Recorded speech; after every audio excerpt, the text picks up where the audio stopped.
Hello dearest crafters, my name is Tina, I'm head of design of VectoriaDesigns, and we have another crafting kit for you, the Vinci Sketchbook Crafting Printables Kit. If you like old journals and old books, this is something for you. In this kit you can find 24 journal pages in 3 sizes, 20 full papers and 15 sheets with embellishments. In this video, Alexandra will show you how you yourself also can make this beautiful old looking journal. If you like this tutorial, Alexandra has her own YouTube channel, Alexandra M, where you can find more of these kinds of tutorials. Make sure to check out her channel because there is a lot to learn. If you want to make this beautiful craft project yourself with the printables of our Da Vinci Sketchbook Kit, there's a link below and there you can find more information how to order it, what the price is, how it will be delivered, etc. So, and now I'm giving the word to Alexandra. Enjoy crafting.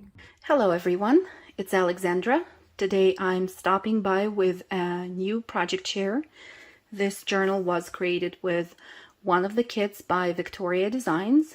The name of the kit that I used for putting together this project is called Da Vinci's Sketchbook. Let's work on the signatures for our journal, since after we bind them to the inner spine, we will be able to determine the size of the covers and the outer spine of our journal. What I have here are 3 stacks of papers, because my journal, according to the plan, will have 3 signatures.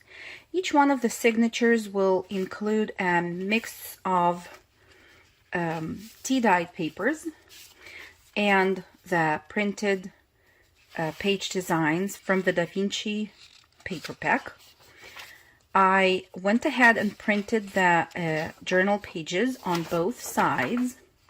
I'm using the 8.5 by 11 letter size US papers, and that's why after I printed the full page designs for my journal, and my printer cannot print in full bleed, you can see that every page had a little border all around. I had to trim that off. Eventually my printed pages will be a little bit smaller than the tea-dyed pages that I will use for the rest of the pages in my signatures. I went ahead and printed the full-size page designs, and I have all of them here. There are 24 designs of the pages in the pack, so obviously to have enough for my journal, I printed some of them twice. And each one of the signatures will have 6 double-sided printed page designs, as well as 5 sheets of the tea-dye papers. Now, I also want to add to each one of the signatures an envelope for storing pieces of ephemera that I probably will want to put in there. So I have 2 of the envelopes already made, and I will show you how to create the 3rd one for the 3rd signature. Let me show you the starting point, right? So this was the tea-dyed 8.5 by 11 sheet of paper that I printed onto that design that I wanted, and then I scored this paper on the long side at 4 inches and at 8 3/4. It will be folded then like so, and to get the notch I used the envelope punch board. I love to use it, and I punched at 2.5 inches from both the left and the right corner of the paper. You will need to just flip it to the front and then to the back to punch both, to punch from both sides, and then just to cut off the section in the middle to create the notch. And you can also see that to the back side with the printed design, I have added a glassine pocket, and it is glued along the 3 sides here, and it is also glued around 3/4 of an inch away from the bottom edge of the envelope, and that's because once I assemble it, I want to add the muslin fabric strips to the sides and also to stitch on top of them. So I want the glassine envelope to be a little bit higher than the edge of the fabric. Okay, so how we will attach this envelope to the signature. For that, we have a cut right here, right after the 4-inch wide section of the envelope, and I have cut right along the score line, leaving about 1/2 inch away from the top and the bottom. And then I took another piece of tea-dyed ivory cardstock, and just, to add some decorative touch to it, I used again the envelope punch board to punch on 1/2 of the hinge, and this hinge is 1¼ inch wide, and it is long enough for you to be able to slide it into the cut opening on our future envelope fold. And in my case, it is 7 inches long. Let's start assembling this. Oh yeah, and I also stamped just some random stamp designs on both sides of the wider half of the hinge. I will now just take my hinge like this, and I will slide it into the opening of the future envelope, and then holding everything together, I will open the envelope and once again align the hinge inside of it, and I will just make sure that everything stays flat. So I will burnish using my bone folder and apply the glue on top of the hinge like so. And now I can glue everything down and seal everything closed, making sure that I slide the hinge inside the envelope once I fold it. Once again, I will use my bone folder. Okay, now this hinge is glued down to the envelope on one side, but we still have that opening right here. So to seal this one closed as well, I will apply a very thin amount of glue right along the cut. And once again, I will fold my envelope and burnish, and this is how it will look like. Next, I will take 2 strips of tea-dyed muslin fabric, and each one of them is long enough to go from the very corner of the envelope up to the fold. I will go ahead and cover this area with the glue with my fabric strip like so. Flip it to the back side, and once again just check up to where I need to apply the glue on the back side of my envelope, and fold the fabric strip and glue it down like so. I will do the same thing on the opposite side of the envelope.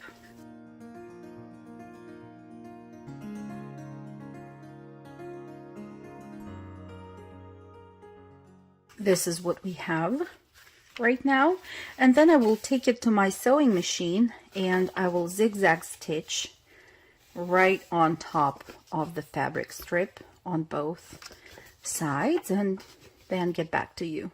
Here are 3 of my envelopes ready now and stitched, and every one of the 3 signatures will have an envelope incorporated in between the pages.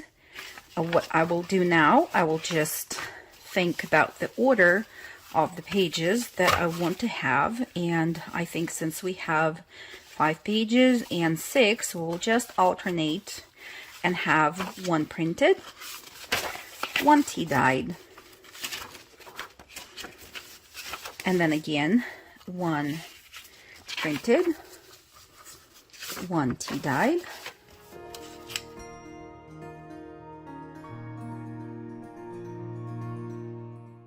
I think I will add an additional sheet to the middle of the signature, since I like to have the printed design covered with something else in the middle.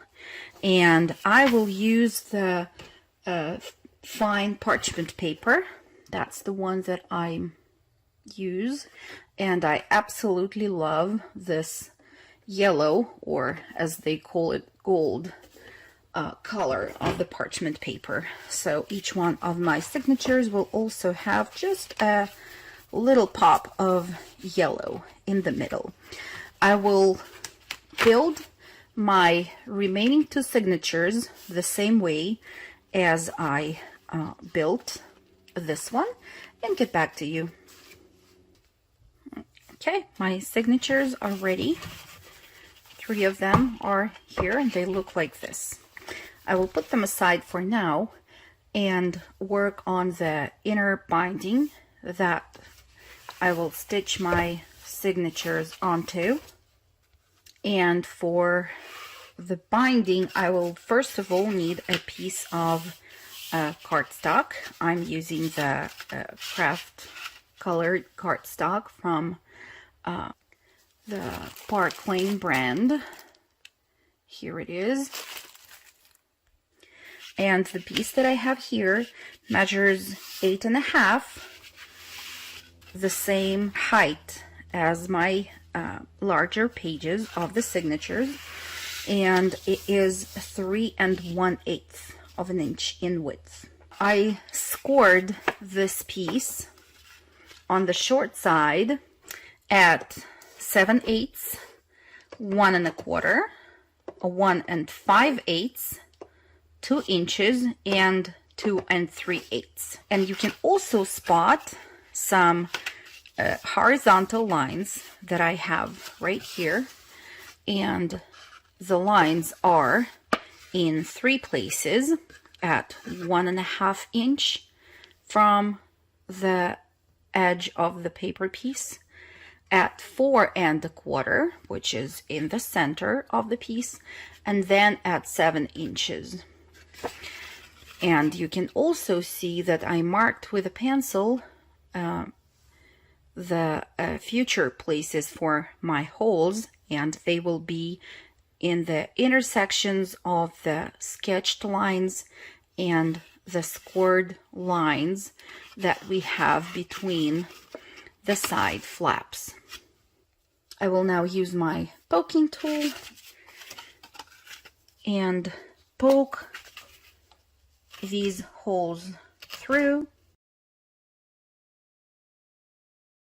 And of course, before we stitch the signatures onto this inner spine, we need to somehow reinforce it, because this piece for now is just a plain cardstock. I like to cover this piece of the inner binding with another piece of either cotton fabric or muslin. For this specific journal, I took a piece of plain white cotton and I colored it with the acrylic paint.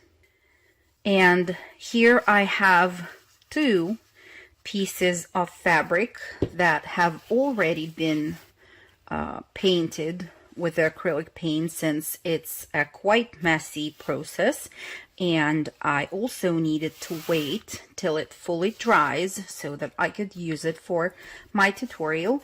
And there is also another piece of that same white cotton fabric that I painted again with the acrylic paint. I took about 1 spoon of the paint, put it into the plastic cup, and added 1.5 spoon of water, painted this piece of fabric, and then I didn't have enough of paint left, so I had just to add some more water into what was left in the cup, and that's why the shade of these fabric pieces is slightly lighter. But that's okay because both of them will be used inside the journal cover, and we will not have any problem with that. Or even if you would use it somewhere on the outside, it just adds, I think, additional interest to the look of your journal. Back to the inner binding that we're working on for our signatures. I have that cardstock piece right here, and I will take the piece of fabric. I will glue the fabric down to the cardstock, like so, to the side, which will be seen when you unfold the signatures pages.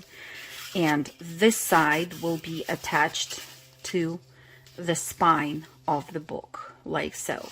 So my fabric needs to go on this side of the cardstock piece. For gluing it down, I'm using the plain Elmer's Craft Bond glue stick right here. So I will go ahead and apply it to the cardstock.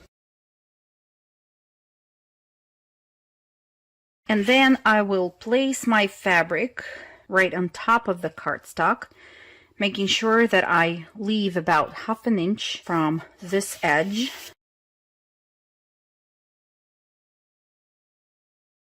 I will now go ahead and add more glue to this edge right here so that I can fold in this flap on top.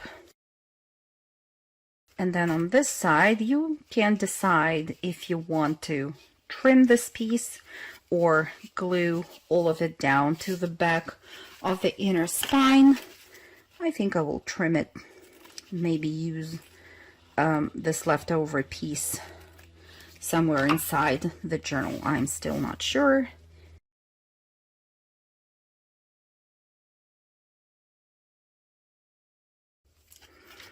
And this is what we have.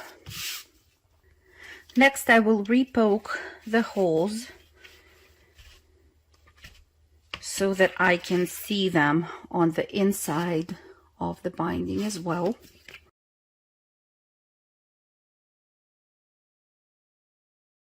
Next, we will be poking the holes in our 3 signatures.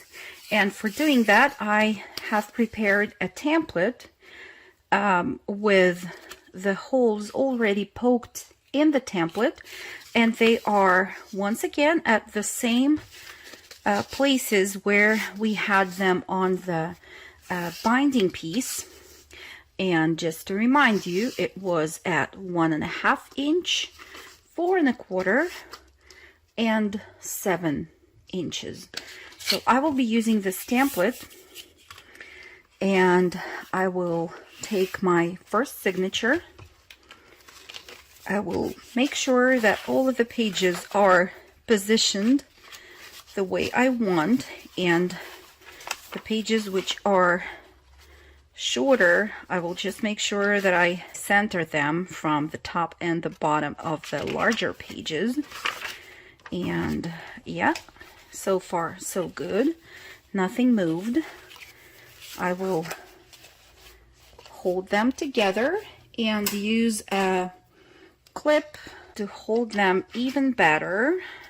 Okay, just like so. I will take my punching cradle.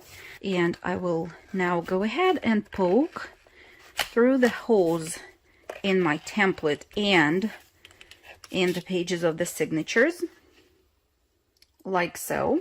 I will repeat this process for 3 of the signatures and be back. Once we have the holes pre-poked in each one of the 3 signatures that our journal will have, we can start sewing them to the inner spine or to the binding of our journal.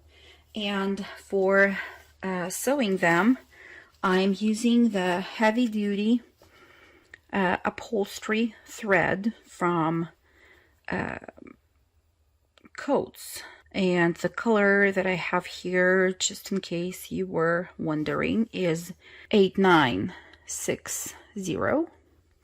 I usually take a bit more than 2 heights of the page.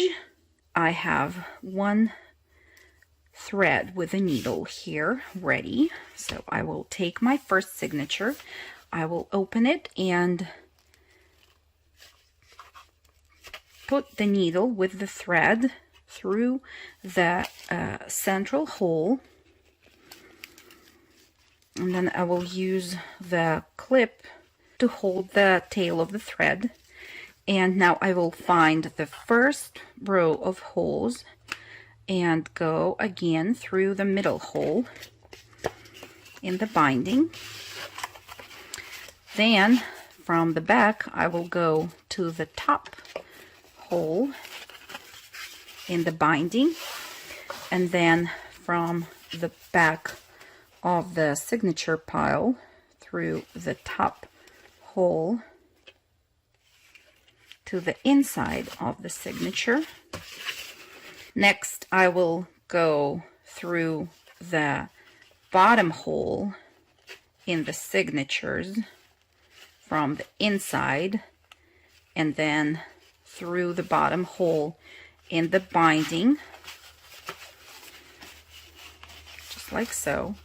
And always make sure that you have a good tension of the thread right here. Now next we have to go back through the middle hole again, and once we do that and pull our needle back through the signatures, I just want to make sure that I come on the other side of the thread that I have in the center, because right now I will have to pull by the tails of my thread in order to, you know, if you want to just center it and make the tails equal in length.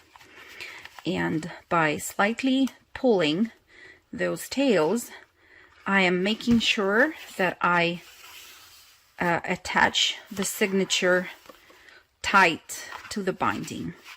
Once you have that done, you can go ahead and tie a double knot and pull the tails of the thread every time when you do that, just to make sure that everything is attached nicely and tightly. Okay, so one signature is now attached to the binding, and we have 2 more to go. I will stitch them to the binding the same way as I stitched my first signature. I will do that off camera and then get back to you. And here we have it, 3 of our signatures attached to the binding. You can now add just a bit of glue, and I like to use tacky glue for this, and add a certain amount right on top of each one of those threads on the back of the binding. And then I just spread this glue with my finger and leave it to dry.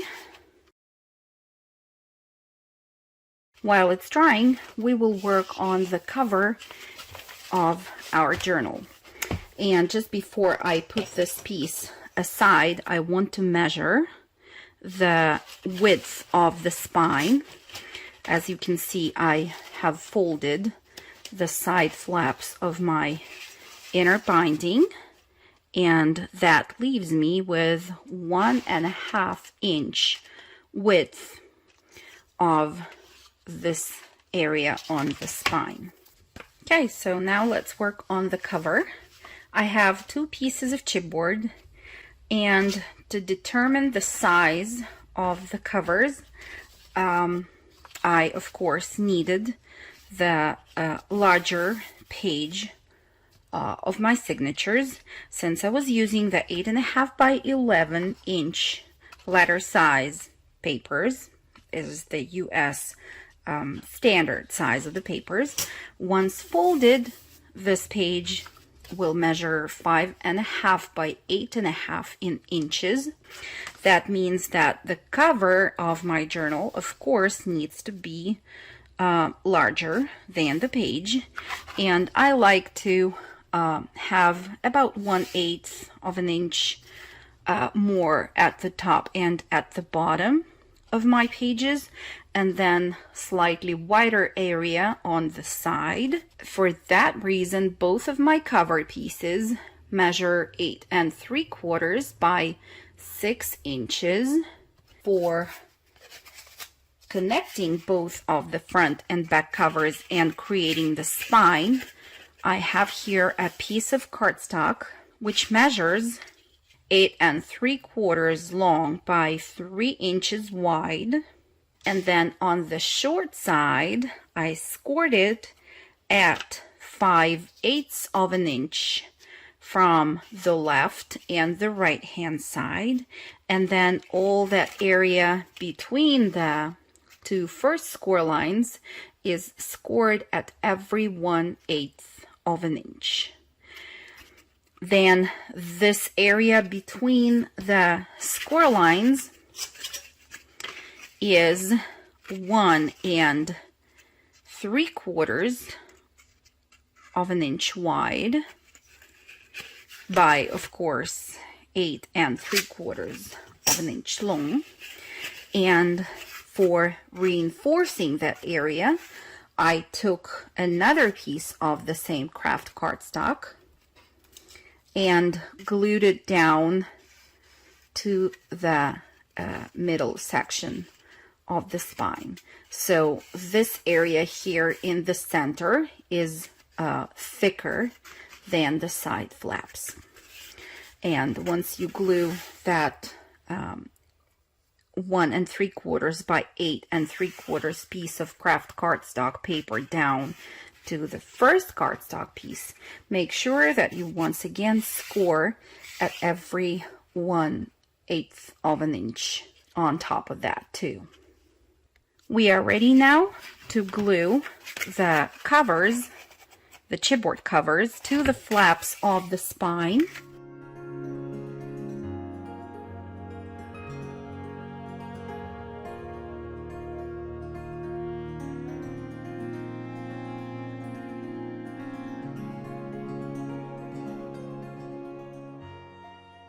So we have connected both the front and the back covers to the outer spine of our future journal.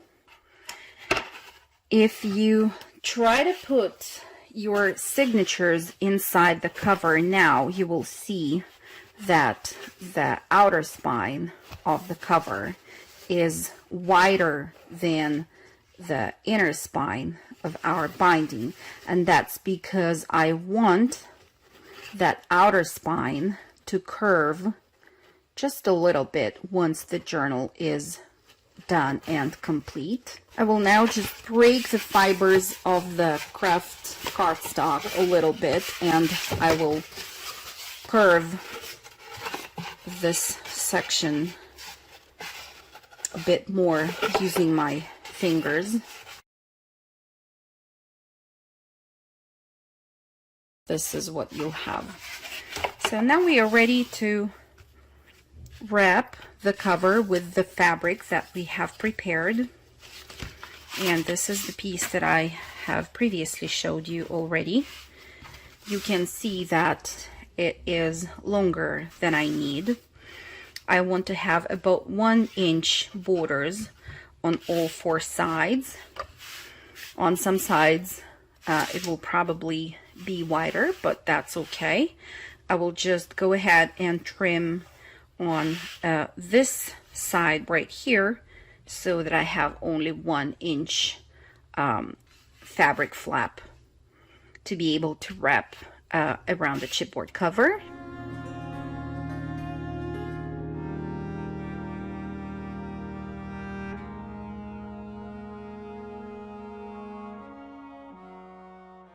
I usually use tacky glue and don't have any problems with it, but in this case I think I will this time use the beacon glue for gluing down the second part of the cover to the fabric, because even though the tacky glue will dry, I see the traces of glue in there where it was applied, and I don't think I like it. Even though we are going to sand the cover a little bit and smooth everything down, I think that on the second half of the cover I want to use the beacon glue.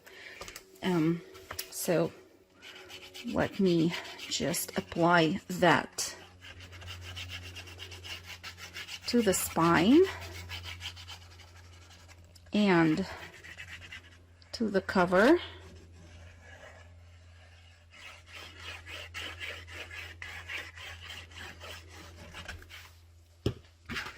And then just slowly glue first the section of the spine and then the rest of the fabric to the cover. And let's make sure that we can fold everything. There is no tension.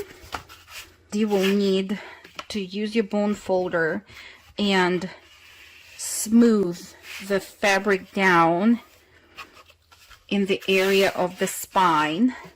Make sure that it goes to all of the folds and is glued down to the edge of the chipboard underneath, and then you will keep on working on the larger area of the cover.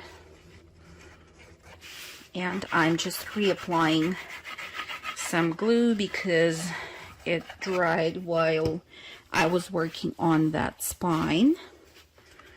Okay, so once again, I just make sure that I smooth everything down and burnish nicely. And then I will leave the cover to dry for some time. Once it dries, we will go back to the cover and work on the edges of the fabric. So I will start to glue down the top flap first.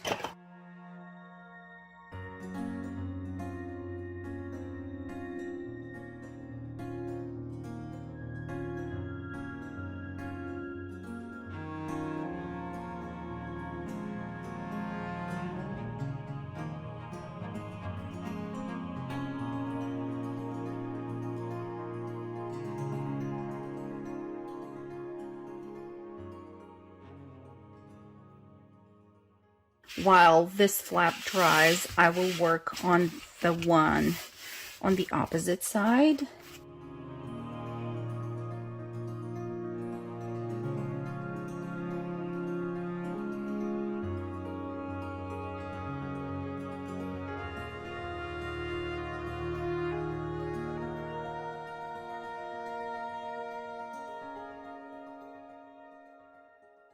Now let's work on the side flaps here. I'm going to take my scissors and cut on this side of the fabric flap right along the edge of the chipboard, but leaving about 1/8 of an inch from the edge in there. And then I will trim this little piece of fabric.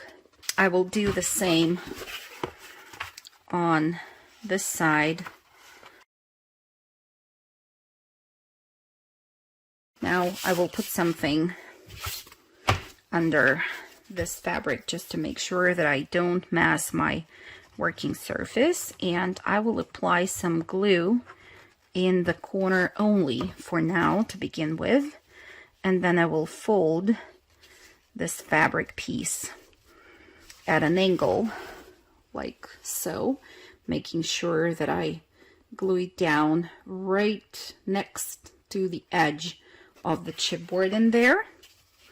Use my bone folder to smooth everything down, and do the same with this corner.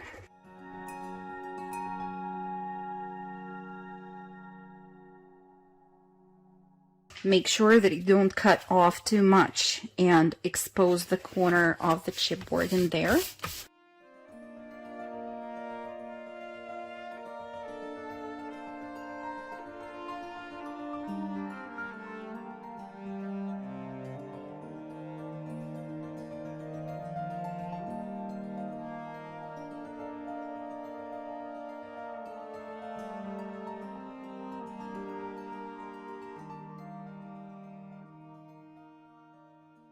This is our cover. This is how it looks.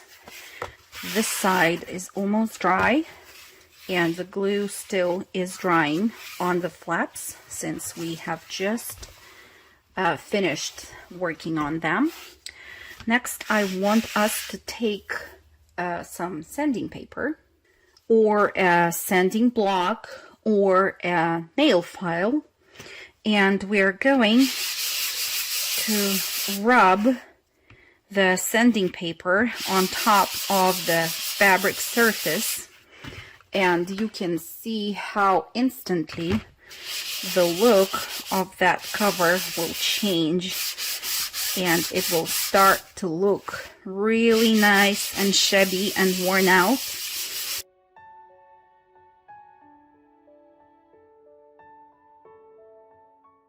Make sure that you sand the edges of the fabric cover as well.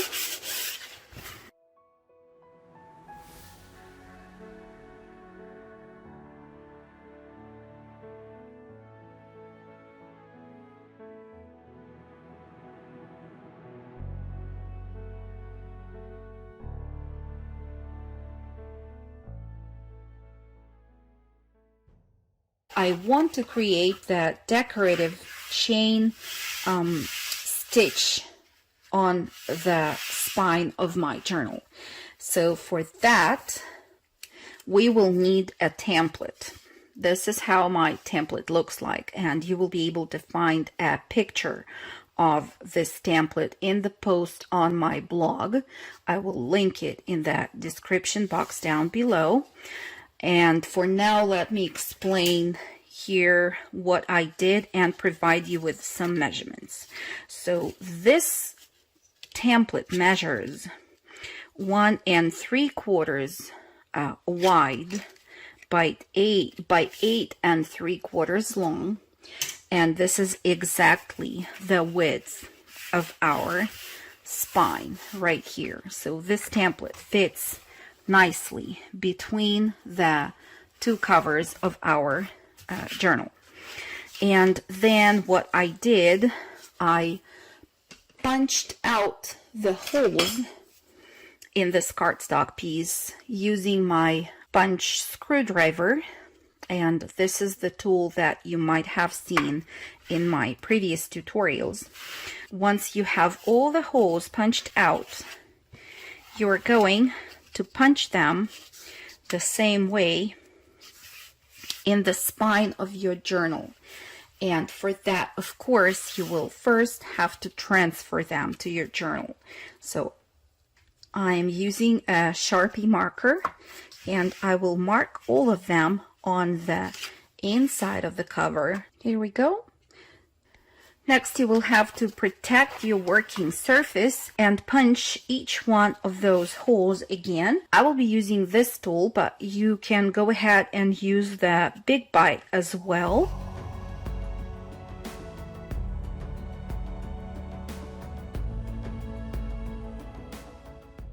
Okay, here we have the holes punched, and some of them are punched, but that little piece of fabric stayed, so I will move it out of the way later on.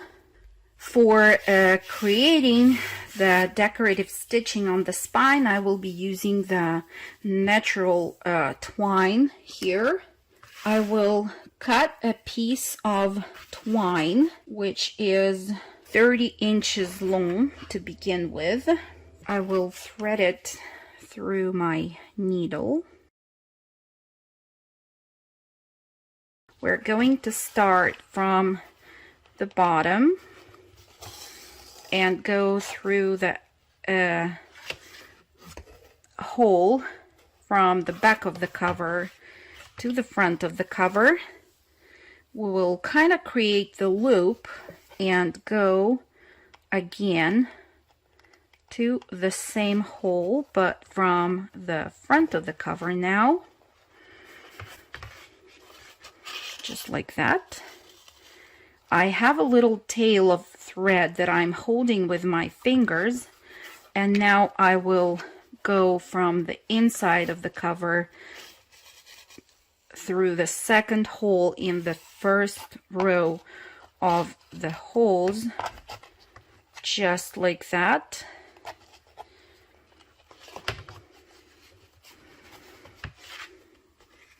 And this is what I'm going to have. The tail that I have right here, I'm going now to tie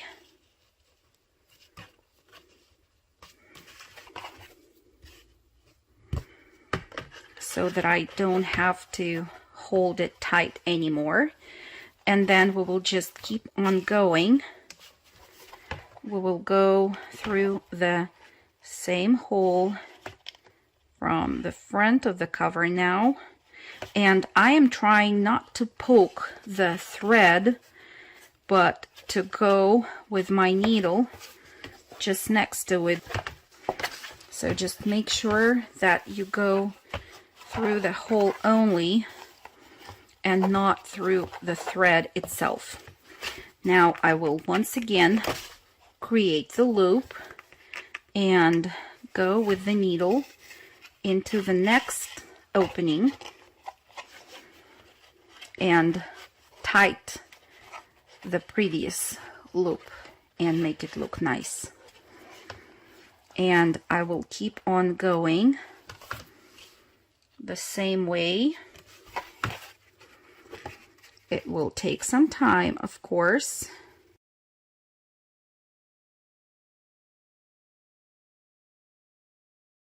And just make sure that you arrange the loops so that they're straight. And just keep on going till the end of this row, and I will show you how to secure your thread at the top there. Okay, so this is how our stitched chain looks like on the front and on the back.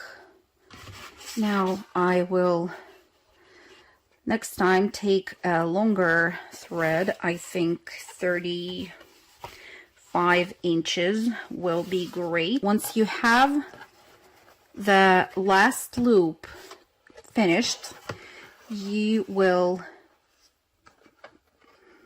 slide your thread and the needle once again through the top hole to secure that loop in there, and then you will, just the same way as you tied a knot at the bottom and in the beginning of our stitching, you are going to tie a knot at the end of the stitching, like so. Okay, and then you can trim the thread tails, leaving about 1/4 of an inch in there. So this is how your stitching will look on the inside, and again, this is how it will look on the outside. So I will now, off camera, stitch the remaining 2 rows and get back to you. A longer thread definitely worked better, so now my second row of stitching is done and I have only 1 left to go. And now 3 rows of stitching are complete. This is how our spine looks like, and I think to make it more worn out, I will just distress the thread a little bit with the Vintage Photo Distress ink. Now it is less bright. Maybe the camera doesn't pick that much of a difference, but I can see the difference in real life. Okay, so our cover is ready, and let's just make sure that everything is straight. Okay, I think this is better. You can use either a piece of lace like the one that I have in here. I will also later on distress it with some ink to make it less bright. You can also use a piece of fuzzy canvas like the piece that I have in here, and you can use both.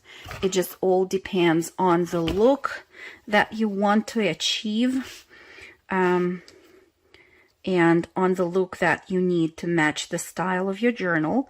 I think for this cover I will use both a piece of trim and that piece of canvas that I have in there.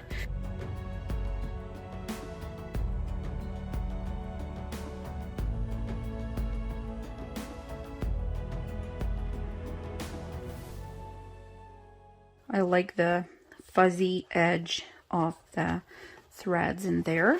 I will do the same on the opposite side of the spine.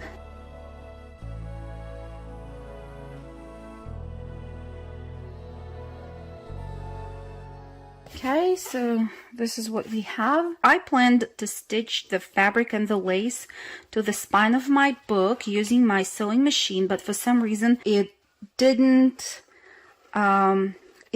want to work properly. So I just poked the holes in the spine using the sewing machine.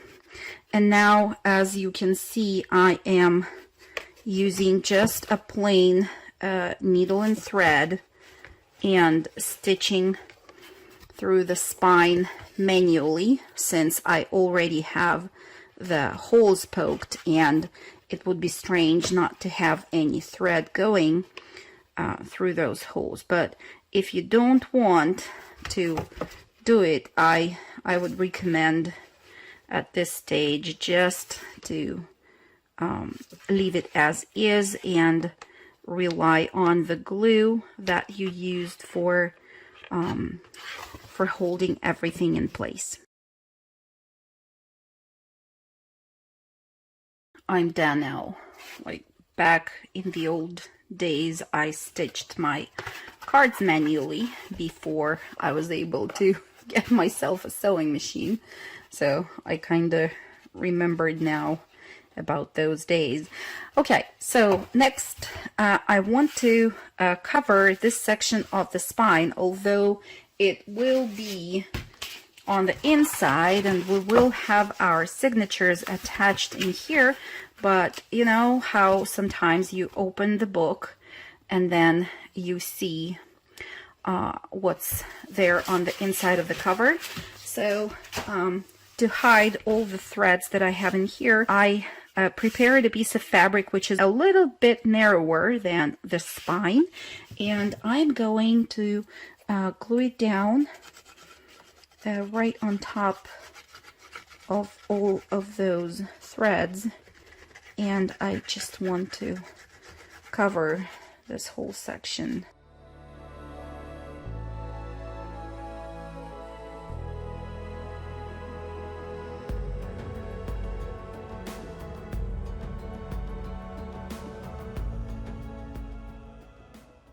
Next, I want us to add some guidelines to the inside of the cover, and the guidelines will be 3/4 of an inch away from the fold right here.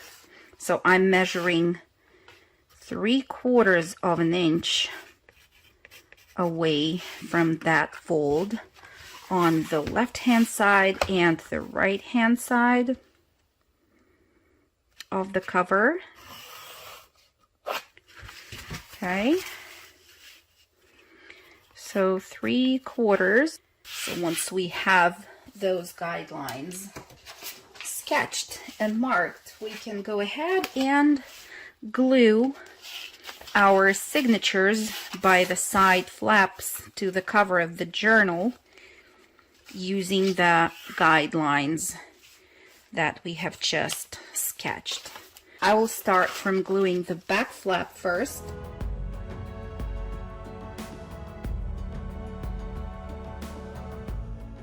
I'm going to glue my signatures down to the cover.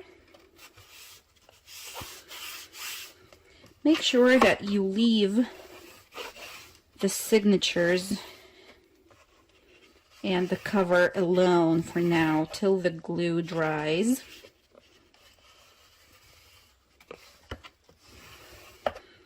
Before you continue and glue the second flap in the same way to the cover. You might want to then flip your journal like so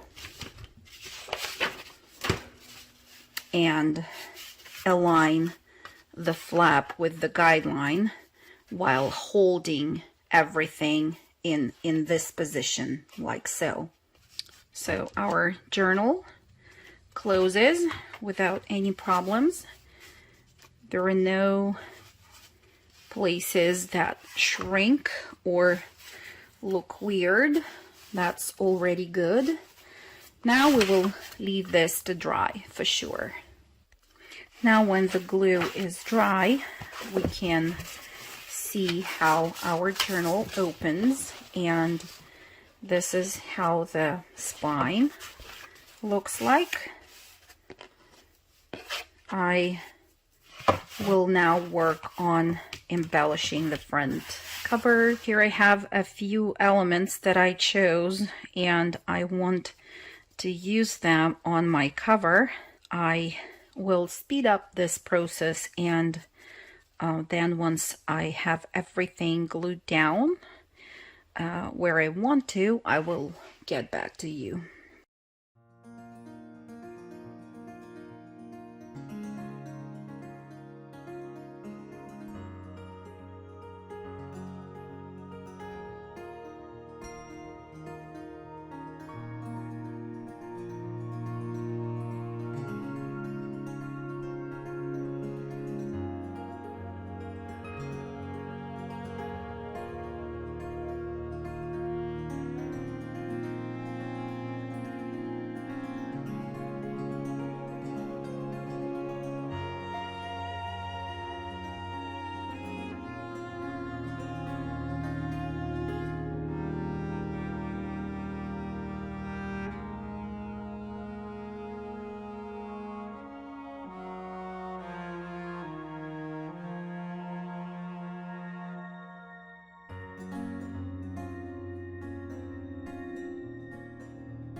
I'm almost done with embellishing the cover, and I can't decide. I mean, this corner looks to me a little bit empty, but I'm not sure if something like this maybe will work in there, just the stamp or the stamp and this nib. I don't know. I'm going to think about it and look at the cover for a couple more times later on in order to decide. Anyways, this is how it looks right now, and I have added the brad in here. The labeled journal is attached to the cover with the brads as well. I have also attached the second part of the closure to the back cover and added a brad and covered the tail of the fabric with a few pieces of paper elements. I have also added my label, and this is the front cover once again. That empty corner that looked empty to me, this is what I decided to add in there. It's just a little label that says Discover, and I added a mini staple, the Tim Holtz one, in there just for some extra touch. I also took off that paper wax seal and made an actual wax seal of my own with a blank stamp pad, and then I added the punched out letter L from the collection into that middle area of the wax seal. And what I want to do next is to take the metallic wax from Prima and just add some accents in the corners of the book and along the edges, because as you can see, I have added some gold splatters, and I thought that the metallic wax will just add to the whole look of the journal. So I will now take my time and add the wax to the areas that I think need to have it, and get back to you. Okay, so this is how it looks. I have added the wax around the edges of the cover, and of course along the edges of the spine, as well as the back cover. I have also applied some to the corners of the cover on the inside and along the folds right here, because these areas will be seen even after we add pieces of paper. And you can now embellish your journal. Just glue the papers to the inside of the front and back covers and use the multiple ephemera pieces for embellishing the journal's pages.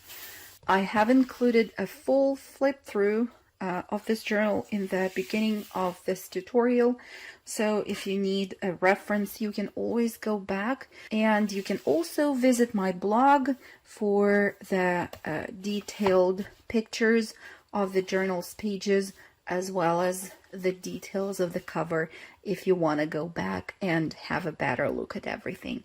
Let me show you guys how I embellished the inside of the front and the back covers, and I will also pop a picture for you. I will just pause the video and have the picture for you with the measurements of the papers that I have used for adding some pockets to the inside covers. So both of them are made the same way. There is a piece of decorative paper matted onto a layer of craft cardstock, This is the first layer. Then as a second layer, we have this pocket right here, the vertical one. It was made the same way as the large layer. And then we also have here a horizontal little pocket for a tag. And I will show the details to you closer in the flip through of the journal. Now we can get to something else in this project. I will just show you how you can utilize the leftovers from the paper collection once you're done working on your main journal. I'm sure most of you will have scraps. Why don't we use those scraps and create something nice and interesting with them to add to our project? Let me show you what I have. I had all of these paper pieces that were kind of not the right size to be used for making the pages, or not the right size for making different tucks. I want to collage some of these paper pieces on top of the thin notebook that I will use together with the main journal. This notebook will be created with one craft cardstock sheet for the cover, and then the pages on the inside will include some of tea-dyed pages. I have here a piece from the musical.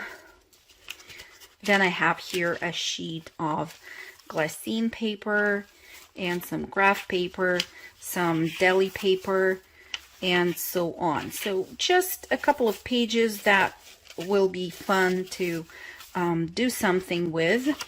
I also have here a piece of fabric that I painted with acrylic paint, and even a smaller piece that I also want to use for my project. And there's a little circle that I have already prepared for the closure of the notebook. So I will just layer it aside for now, as well as the fabric piece. And I will now work on the cover for our notebook. I have picked out a few paper layers that I want to use for the front of it. So I will keep them here by my side.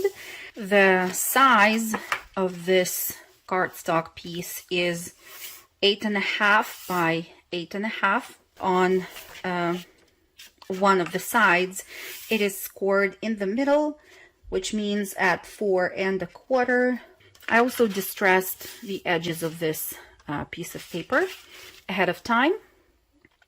And what I want to do now is just to take a few of those paper layers and glue them down.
Here is the cover completed on the outside.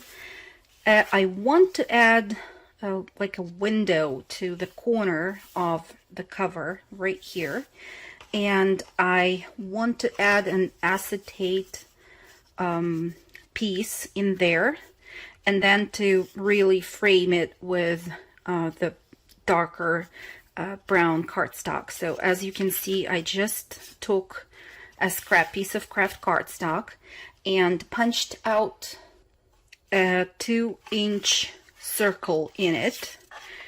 For coloring the cardstock, I used Distress Stain. Now on the back, I sketched a few guidelines, and they are 1/4 of an inch away, or about 5 millimeters away from the edges of the opening. Now I'm going to cut along the guidelines to get a square thin frame.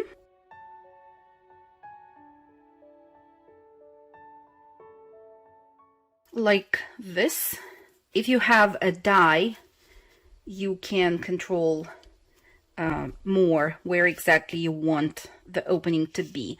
I will use a punch. That's why I just know that the opening will be offset somewhere to the top corner of the cover. So before I use the punch and actually punch out the opening, I want to glue down the matting pages to the inside covers of this notebook, and I am using really thin printing paper for this purpose.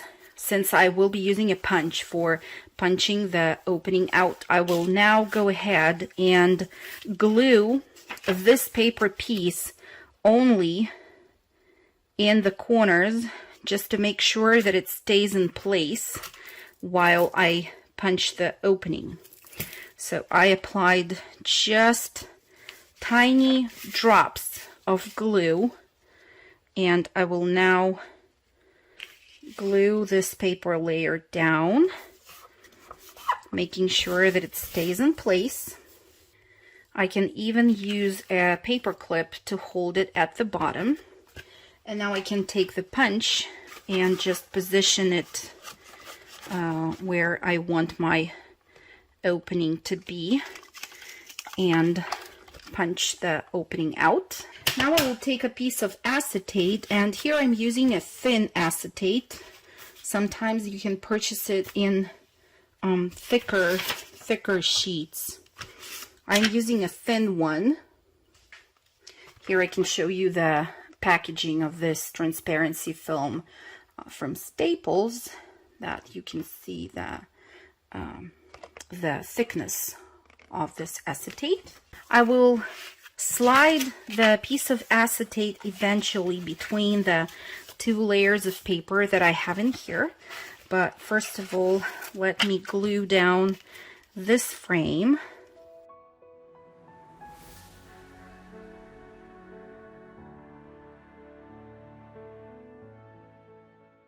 Just like so.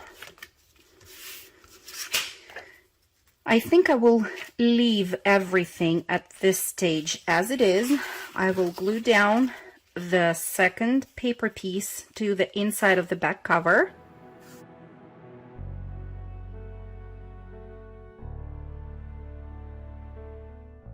This is still not glued down, which is fine.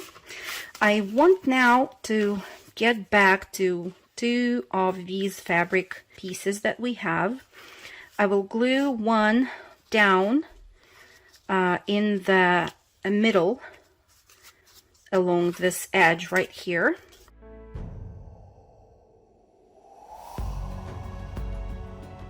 Now I will take the second strip of fabric, and I want to see up to where exactly it reaches so that I know up to where to apply the glue to the front of the cover. Now I will open my cover, and I will apply glue to the rest of the flap and glue it down fully. Next, I just want to take it to my sewing machine and sew the fabric down to the cover along the center. So I just sketched a line with a pencil so that I can see exactly where my stitch should go. Okay, here we go. And you might ask, why am I not stitching down the pages already to the spine together with the fabric? And I will answer you. I want this stitch to be absolutely straight. And when I do it together with the signatures, somehow it doesn't work for me ideally. So I decided to do it this way for now. I want to keep everything together like so. And take this image of the Mona Lisa and punch the face out using that same paper punch that I used for the opening. Okay, just like this. And I want to glue it down right in that opening onto the first page of my signatures. So I will just apply glue to it and pop it right inside the opening. Now when I have that done, I can remove the signatures for now and get back to the opening that I had in here. I will glue my acetate piece down between the craft cardstock and the layer of pattern paper, like so. And I'm using the art glitter glue, which seems to work pretty well with the acetate. And now I will just maneuver this piece a little bit so that I can apply the glue to the rest of the paper layer, and then just glue it down to its place. If you want to make sure that the acetate and the frame, everything stays in place, you can take this to your sewing machine and stitch just around the opening, which I will do. And I will also go with a line of zigzag stitching closer to the outer edge of the fabric on both sides and get back to you. And this is how it looks right now. This just ensures that the fabric stays in place, since I plan to have my closure on top of this flap. I have here 2 circles, and these are 1 inch in diameter. I stacked them together and then punched the hole in the middle through both of them. Now I will take the twine, slide it through the hole in the flap, then I will put my top circle through that hole and cover it with the circle in the back. Actually, it will be even better if we glue this back circle down to the fabric.